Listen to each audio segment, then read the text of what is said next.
లేని క్షణము, నీ దయ లేని క్షణము నేను హించలేను. యేసయ్యా యేసయ్యా నీ కృప నాకు చాలయ్యా, నీ కృప లేనిదే నేనుండలేనయ్యా.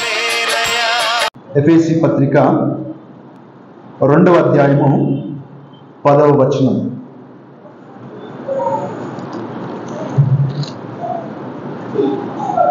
మరియు వాటి యందు మనము నడుచుకొనవలెనని దేవుడు ముందుగా సిద్ధపరిచిన సత్క్రియలు చేయుటకై మనము క్రీస్తు యేసునందు సృష్టింపబడిన వారమై ఆయన చేసిన పని అయి ఉన్నాము. మళ్ళా చదువుకుందాం. మరియు వాటి యందు మనము నడుచుకొనవలెనని దేవుడు ముందుగా సిద్ధపరిచిన సత్క్రియలు చేయుటకై మనము క్రీస్తు యేసునందు సృష్టింపబడిన వారమై ఆయన చేసిన పని అయి ఉన్నాం. మరి వాక్య సహాయం కొరకు చిన్న మాట ప్రార్థన చేసుకుందాం. ప్రార్థన.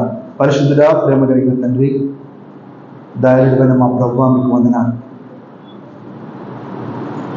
నాయన. మా ప్రభు దినాన మీ సన్నిధికి మీరు మమ్మల్ని తీసుకొచ్చారు.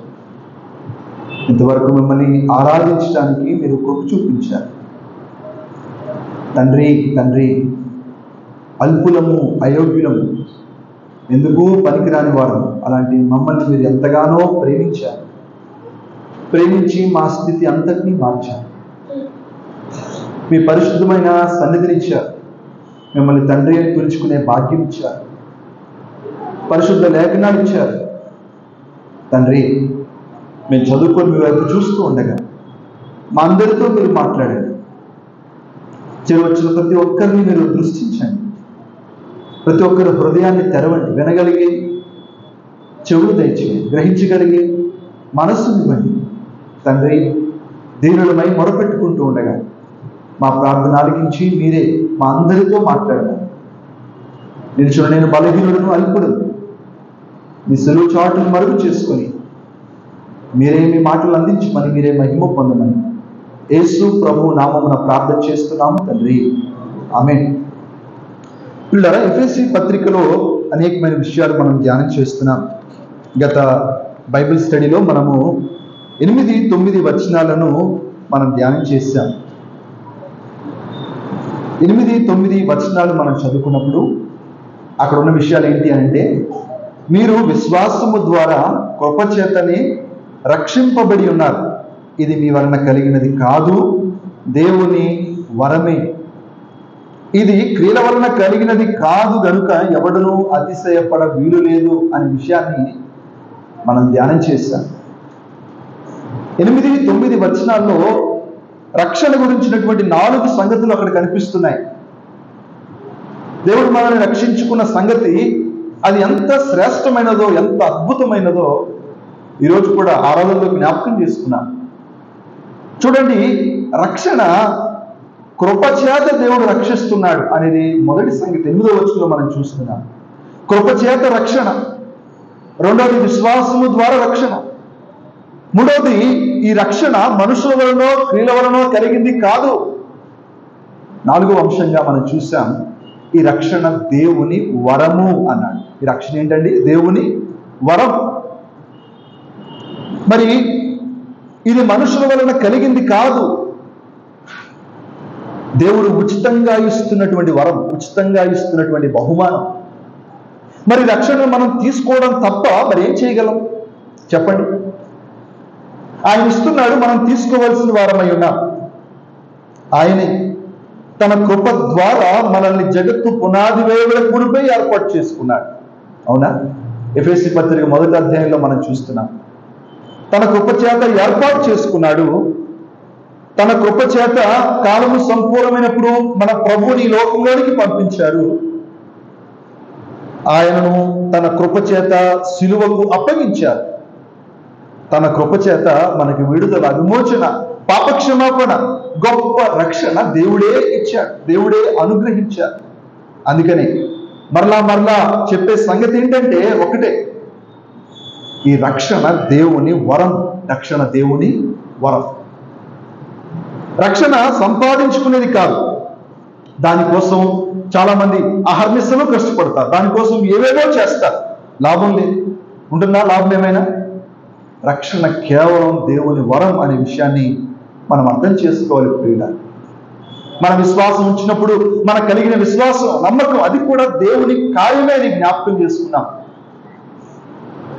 నేను ఈ విషయాలన్నింటినీ మరొకసారి మీ దృష్టికి తీసుకొస్తున్నాను. కొన్ని వాక్యాలు మనం గమనించినప్పుడు చూడండి, యోహాను సువార్త 6వ అధ్యాయం 45వ వచనంలో మనం చూస్తున్నాం. చూడండి, యోహాను సువార్త 6వ అధ్యాయము 45వ వచనం.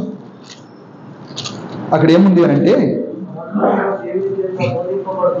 చూడండి 6వ అధ్యాయము 45వ వచనం లేదా 65వ వచనాన్ని చదువుకుందాం. మరియు ఆయన తండ్రి చేత వానికి కృప అనుగ్రహించబడకుంటే ఎవడునూ నా యొద్దకు రాలేడని ఈ హేతువును బట్టి మీతో చెప్పితిని అన్నాడు. తండ్రి కృప అనుగ్రహించకపోతే ఎవ్వరూ ప్రభు దగ్గరికి రాలేదు. ఈ విషయాన్ని మనం చూస్తున్నాం. చూడండి 44వ వచనాన్ని చూడండి, ఇక్కడే 6:44. నన్ను పంపిన తండ్రి వానిని ఆకర్షించితేనే గాని ఎవడును నా యొద్దకు రాలేడు, అంత్య దినమున నేను వానిని లేపుదును అన్నాడు.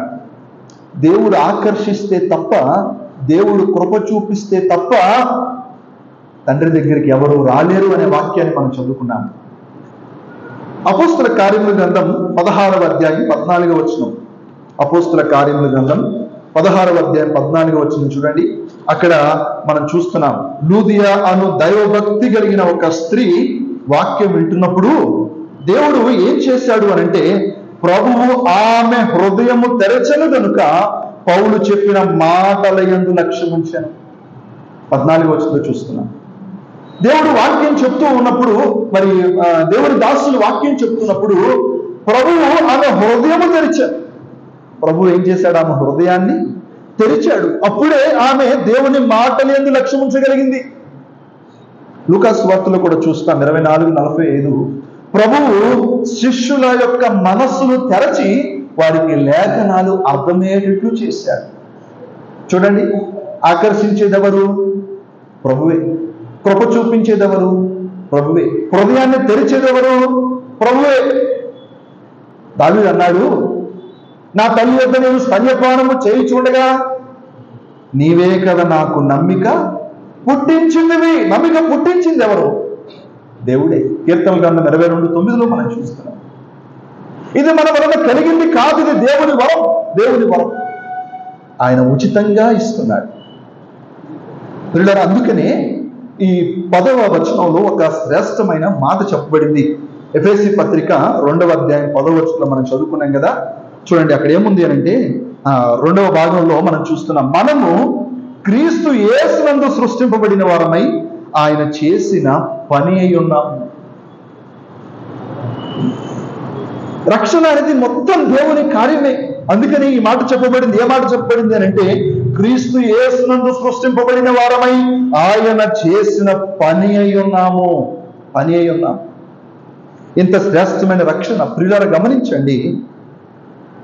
దేవుడు మనల్ని తిరిగి జన్మింప చేశాడు, తిరిగి నూతనంగా సృష్టించాడు. ఎలాగైతే ఏదైనా వనములో దేవుడు మానవుని సృష్టించాడో, ఏదైనా వనమును ఆదిలో మనం గమనించినప్పుడు సృష్టి ఆరంభములో ఎలాగైతే దేవుడు ఒక మానవుణ్ణి ఆ నేలమట్టితో సృష్టించాడో, శూన్యములో నుండి దేవుడు ఏం చేశాడు? సమస్తమును కలుగు చేశాడు. శూన్యములో నుండి సమస్తము కలుగు చేసినటువంటి దేవుడు ఆయన ఏం చేశాడు? ఆ నేలమంటిని తీసుకొని ఆ నేలమంటితో నరుని నిర్మించి, చూడండి ఆ వాక్యం చదువుకుంటే మనకి ప్రయోజనకరం. ఆదికాండం 2వ అధ్యాయం 7వ వచనం. ఆదికాండము 2వ అధ్యాయము 7వ వచనం. దేవుడైన యెహోవా నేలమంటితో నరుని నిర్మించి వాని నాసికారంధ్రములలో జీవవాయువును ఊదగా నరుడు జీవాత్మ ఆయన. దేవుడు ఏం చేశాడు? చూడండి, నేలమంటితో నరుని నిర్మించి వాని నాసిక రంధ్రములలో జీవవాయువును ఊదగా నరుడు జీవాత్మాయను అనే మాట మనం చూస్తున్నాం. దేవుడు ఒక మనిషిని సృష్టించినప్పుడు అది పూర్తిగా దేవుని కార్యమే. మంటి తీసుకున్నాడు, నిర్మించాడు, జీవవాయువు ఊదగా జీవాత్మ అయ్యాడు, మనిషి అయ్యాడు, జీవించే ప్రాణి అయ్యాడు. ఒక మంచి సృష్టిగా దేవుడు చేశాడు ఆ మనిషిని. అలాగే ప్రియులరా, పాపముల చేత అపరాధముల చేత చచ్చినటువంటి మనల్ని దేవుడు క్రీస్తునందు నూతన సృష్టిగా చేశాడు. ఎలాగైతే ఏదైనా వనములో చేశాడో అలాగే ఇప్పుడు క్రీస్తునందు సృష్టింపబడిన వారమై ఆయన చేసిన పని అయి ఉన్నాము. ఆత్మీయంగా మనం ఆలోచన చేసినప్పుడు అదే వాక్య భాగాన్ని ఇప్పటికీ అన్వయించుకుంటే, దేవుడైన యెహోవా తన కుమారుని పంపించి నరుల పాప విమోచన కొరకై సిలువకు అప్పగింపగా నరుడు క్రీస్తునందు బ్రతికింపబడెను. అప్పుడు చూస్తున్నాం 2:7 ఆదికాండములో నేలమంటితో నిర్మించి వాయువుల ఊదగా జీవాత్మ అయ్యెను. ఇప్పుడు చూస్తే సిలువ కార్యం. అప్పుడు ఏదేను వనములో సృష్టించాడు దేవుడు మానవుణ్ణి. ఇప్పుడు గొల్గొతా కొండపై దేవుడు చేసిన సిలువ కార్యము ద్వారా ఒక నూతన సృష్టిగా దేవుడు చేశాడు. నూతన సృష్టిగా దేవుడు చేశాడు. అందుకని 2వ కొరింథీ పత్రిక 5:17 మాట మనం చూస్తున్నాం కదా. 2వ కొరింథీ పత్రిక 5వ అధ్యాయం 17వ వచనం. అక్కడ ఏముందండి? కాగా ఎవడైనను క్రీస్తు యేసు నందున్న ఎడల వాడు నూతన సృష్టి. క్రీస్తు యేసు నందున్న వాళ్ళు ఎలాంటి వారు అంటే వారు నూతన సృష్టి. పాతవి గతించను, ఇదిగో క్రొత్త వాయును, సమస్తమును దేవుని వలనైనవి అన్నాడు. సమస్తము దేవుని వలనైనవి. ఈ మాట ఎంత బాగుంటుంది. క్రీస్తునందున్న వారు ఎవరు అంటే వారు నూతన సృష్టి. దేవుడు నూతనంగా చేశాడు, నూతనంగా నిర్మించాడు. ఆయన చేసిన పని, ఒక విశ్వాసి ఎవరి పని? దేవుని పని. విశ్వాసిని బ్రతికించడం, విశ్వాసిని ఆకర్షించి పరిశుద్ధాత్మ దేవుని ద్వారా ఒప్పింప చేయడం, విశ్వాసము పుట్టించి నమ్మేటట్లు చేయడం. ఇదంతా ఆయన చేసిన పని. నూతనంగా సృష్టించాడు. అందుకనే చూడండి, యెహెజ్కేలు గ్రంథం 36వ అధ్యాయం 26వ వచనంలో చూస్తున్నాం. యెహెజ్కేలు గ్రంథము 36వ అధ్యాయము 26వ వచనం. 36:26 అక్కడ చూస్తున్నాం కదా. దేవుడు చెప్పిన మాట ఏంటంటే, చూడండి, యెహెజ్కేలు గ్రంథం 36:26 నూతన హృదయమును మీకు ఇచ్చేదను, నూతన స్వభావం మీకు కలుగు చేసేదను, రాతి గుండె మీలో నుండి తీసివేసి మాంసపు గుండెను మీకు ఇచ్చేదను, నా ఆత్మను మీ యందుంచి నా కట్టడలు అనుసరించువారుగాను నా విధులను గైకొను వారుగాను మిమ్మల్ని చేసేదను. దేవుడు చేసిన ఈ నూతన సృష్టిని చూడండి. చచ్చిపోయాం, పాపముల చేత అపరాధముల చేత చచ్చిపోయాం. కానీ దేవుడు బ్రతికించాడు, క్రీస్తును బ్రతికించాడు. నూతన హృదయాన్ని ఇచ్చాడు, నూతన స్వభావాన్ని ఇచ్చాడు, మాంసపు గుండెనిచ్చాడు, ఆత్మను మన యందు ఉంచాడు. ఒక అద్భుతమైన సృష్టిగా దేవుడు చేశాడు. అందుకనే అక్కడ చెప్పబడిన మాట ఏంటి అంటే, క్రీస్తు యేసునందు సృష్టింపబడిన వారమై ఆయన చేసిన పని అయి ఉన్నాము. విశ్వాసి దేవుడు చేసిన పని.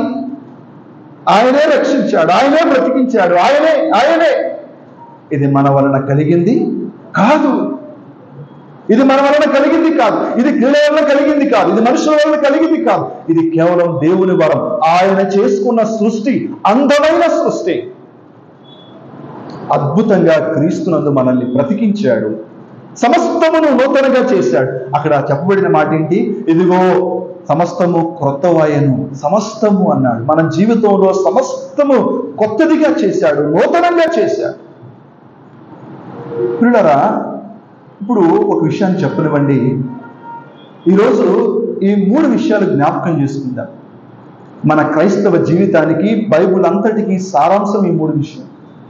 మొదటిది ఏంటో తెలుసా? రక్షణ మన వలన కలిగింది కాదు. దేవుడు చేసుకున్నాడు, దేవుడు సృష్టించాడు, దేవుడు చేస్తున్న పని. అది మొదటి సంగతి. ఎందుకు చేసుకున్నాడు? ఇప్పుడు చెప్పండి, ఎందుకు ఇంత అద్భుతంగా సృష్టించాడు? ఎందుకు నన్ను విడిచిపెట్టలేదు? పాపానికి ఎందుకు విడిచిపెట్టలేదు? ఉగ్రతకి ఎందుకు విడిచిపెట్టలేదు? ఎందుకు నన్ను అంత నూతనంగా సృష్టించుకున్నాడు? ఎందుకు సృష్టించాడు? ఎందుకు సృష్టించాడో ఇక్కడ చెప్పబడిన మరి 2 విషయాలు మనం చూస్తున్నాం 10వ వచనంలో. ఎందుకు సృష్టించుకున్నాడు అనంటే చూడండి, 10వ వచనంలో చెప్పబడిన మాట, మనము వాటి యందు నడుచుకునవలెనని. ఏంటి? మనము వాటి యందు నడుచుకునవలెనని. మనము వాటి యందు నడుచుకునవలెనని దేవుడు మనల్ని సృష్టించుకున్నాడు. వాటి యందు అనంటే క్రియల యందు నడుచుకోవాలని దేవుడు సృష్టించాడు. పిల్లలు చూడండి, దేవుడు కోరుకున్నది ఏంటి అనంటే క్రియల ద్వారా రక్షణ కాదు. ఆ రక్షణ క్రియల ద్వారా కలిగింది కాదు. కానీ రక్షించింది దేనికోసమో తెలుసా? క్రియల కోసము. రక్షించి దేనికోసం? మనము వాటి యందు నడుచుకునవలెనని.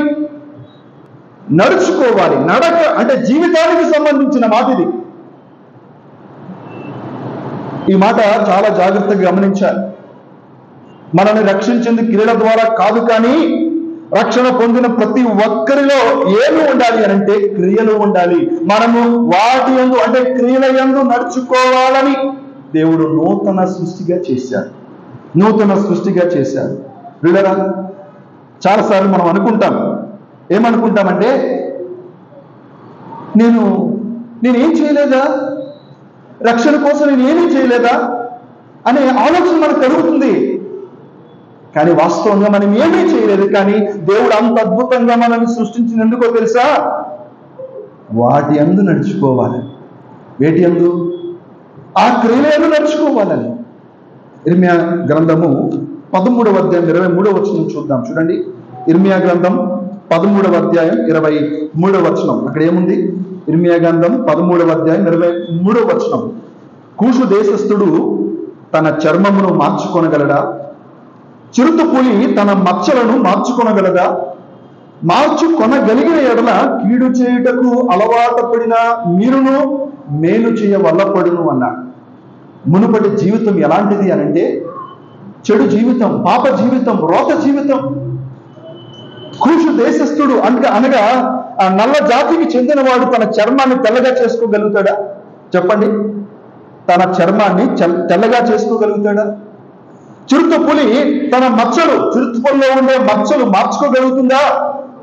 అలాగే కీడు చేయడానికి, చెడు చేయడానికి అలవాటు పడిన మీరు మేలు చెయ్య వల్ల పడదు అని అర్థం. మునుపటి జీవితం అలాంటిది. మంచి లేదు, పరిశుభ్రత లేదు, యోగ్యత లేవు, దేవుని కార్యాలు లేవు. అయితే ఇప్పుడు మనల్ని రక్షించింది, నూతనంగా సృష్టించింది ఎందుకో తెలుసా? ఎందుకు అనంటే వాటి యందు నడుచుకోవాలి, ఆ క్రియల యందు నడుచుకోవాలి. ఆ జీవితం మనకు ఉండాలి. ఏ జీవితం? పరిశుద్ధమైన జీవితం, పవిత్రమైన జీవితం, యోగ్యకరమైన జీవితం, మంచి ప్రవర్తనతో కూడిన జీవితం. వాటి యందు నడుచుకొనవలెనని దేవుడు మనల్ని సృష్టించుకున్నాడు. ఆయన చేసిన పని అయి ఉన్నాం. ఇది గమనించాలి. ఈరోజు ఒక కొత్త బోధ వచ్చింది.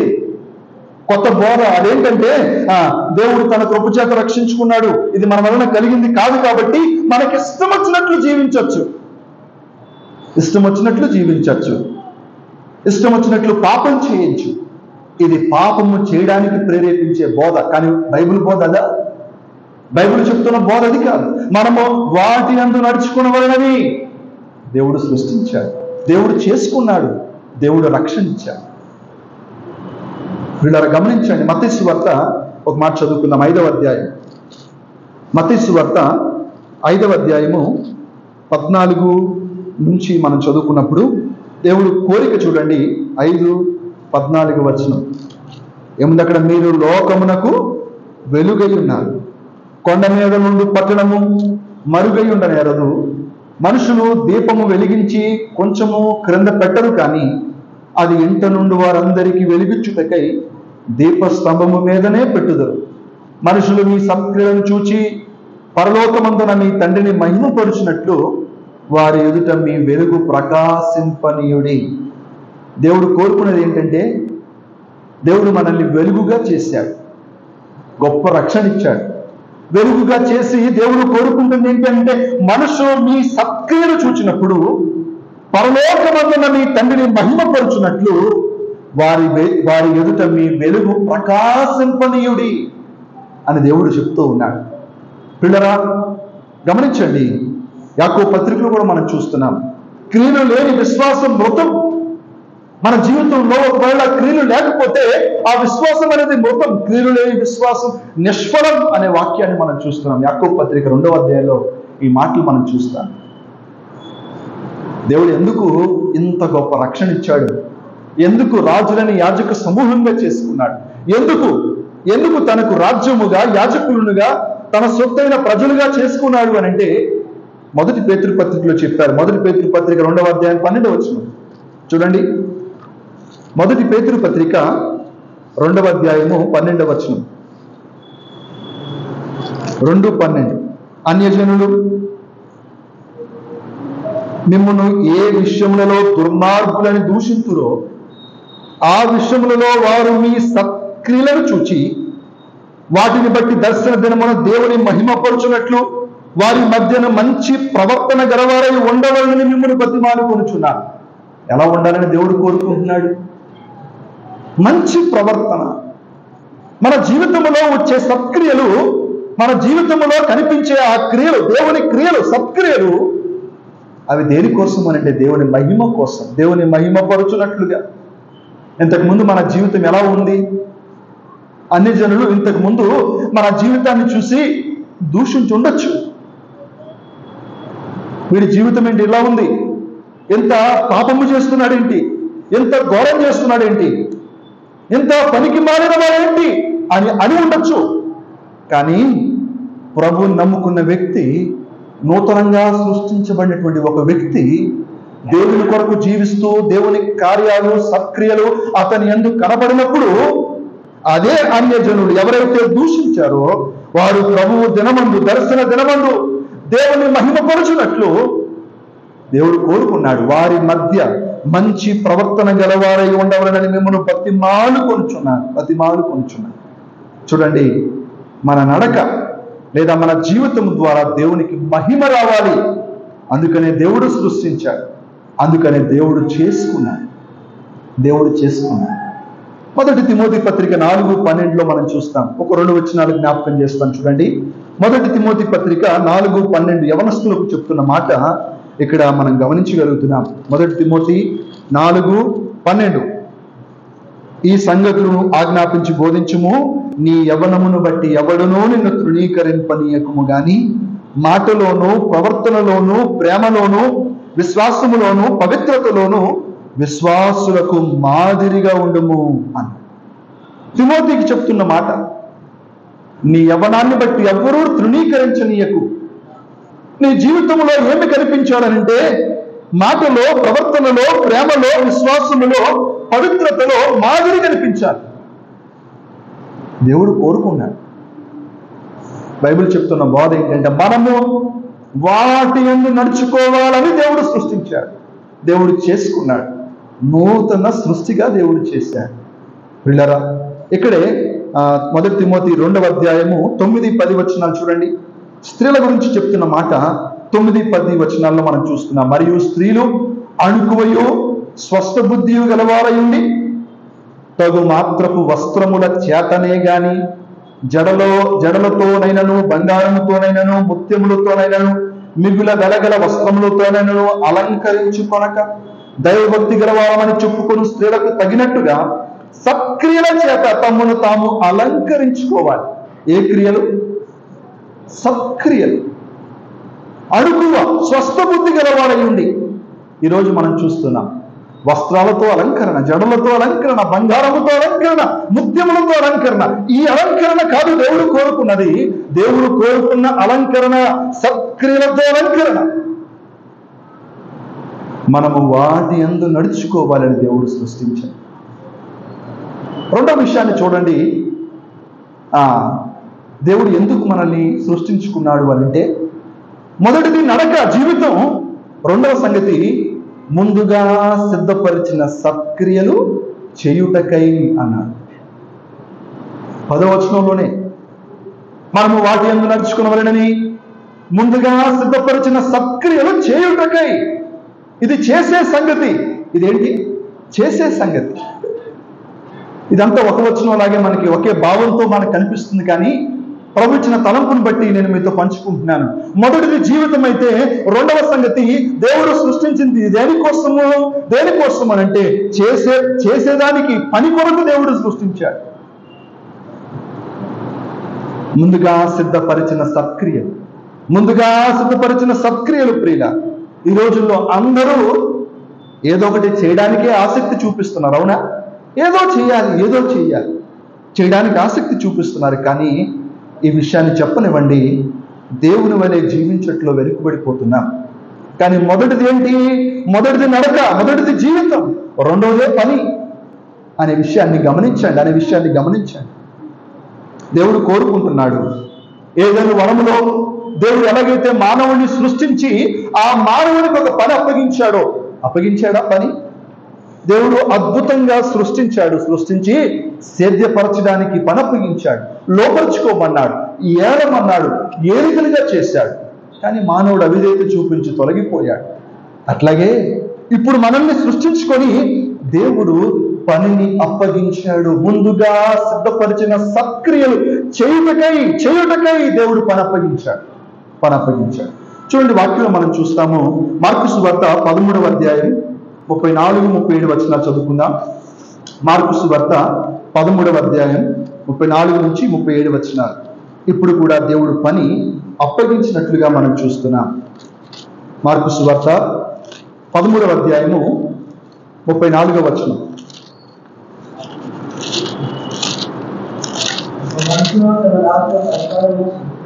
చూడండి, ఒక మనుషుడు తన దాసులకు అధికారం ఇచ్చి ప్రతి వానికి వాని పని నియమించి మెలకుగా ఉండమని ద్వారపాలకునికి ఆజ్ఞాపించి ఇల్లు విడిచి దేశాంతరము పోయినట్టే ఆ కాలం ఉండను.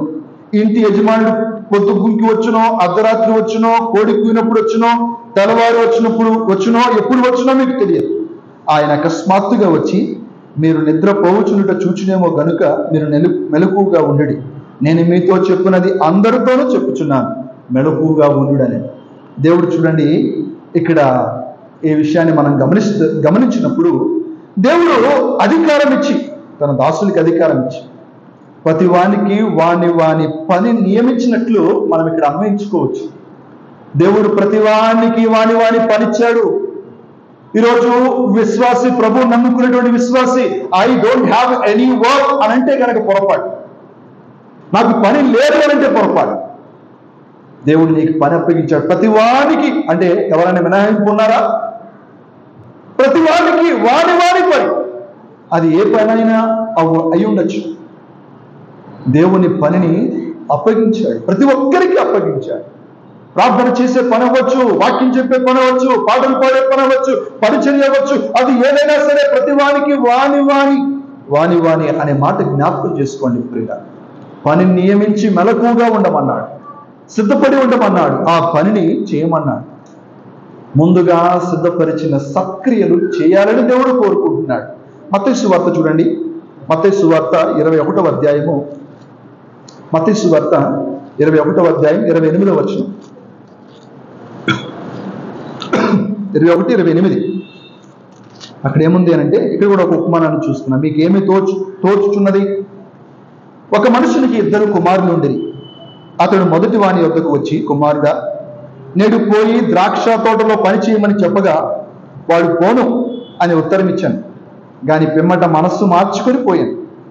అతడు రెండో వాని వద్దకు వచ్చి ఆ ప్రకారమే చెప్పగా వాడు, అయ్యా, పోదునను గాని పోలేదు. ఈ ఇద్దరిలో ఎవడు తండ్రి ఇష్ట ప్రకారము చేసిన వాడని వారిని అడిగినందుకు వారు మొదటి వాడే అని. చూడండి, తండ్రికి 2 కుమారులు ఉన్నారు. మొదటివాడు ద్రాక్ష తోటలో పని చేయమని చెప్పాడు దేవుడు.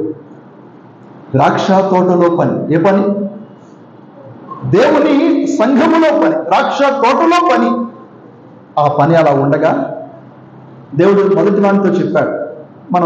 మనము దాన్ని అలాగూ అప్లై చేసుకున్నప్పుడు ఆ మనుషుడు మొదటి వానితో చెప్పాడు. ఏమన్నాడు అంటే, మనం చూస్తున్నాం కదా, ఇది నాకు పని చెయ్యి అని అన్నప్పుడు చేయనన్నాడు, నా వల్ల కాదన్నాడు. కానీ మనస్సు మార్చుకొని చేస్తానన్నాడు.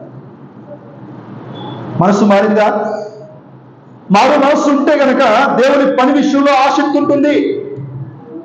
రెండో వాడు అన్నాడు, ఏమన్నాడంటే చేస్తానన్నాడు కానీ చేయలేదు. అతనిలో మారు మనస్సు లేదు. ఎవరు తండ్రి ఇష్ట ప్రకారం చేశారు, ఎవరు తండ్రి చిత్తము చేశారు? మొదటివాడే తండ్రి ఇష్ట ప్రకారం చేసే వారంగా ఉండాలి ప్రియుగా. దేవుడు కోరుకుంటున్నాడు. ఇదే మత్తయి సువార్తలో మనం చూస్తాం. 25వ అధ్యాయంలో 14వ వచనం చూడండి. మత్తయి సువార్త పక్కన 25:14 చూస్తాం. పరలోక రాజ్యము ఒక మనుషుడు దేశాంతరమునకు ప్రయాణమై తన దాసులను పిలిచి తన ఆస్తిని వారికి అప్పగించినట్లుండును. అతడు ఒకనికి 5 తలాంతులను, ఒకనికి 2, ఒకనికి 1, ఎవరిని సామర్థ్యము చొప్పున వానికి ఇచ్చి వెంటనే దేశాంతరము పోయెను. దేవుడు పనిని కోరుకుంటున్నాడు. తన తోటలో పని చేయాలని కోరుకుంటున్నాడు. అయితే ప్రతి ఒక్కరికి తన సామర్థ్యము చొప్పున తలాంతులు ఇచ్చాడు.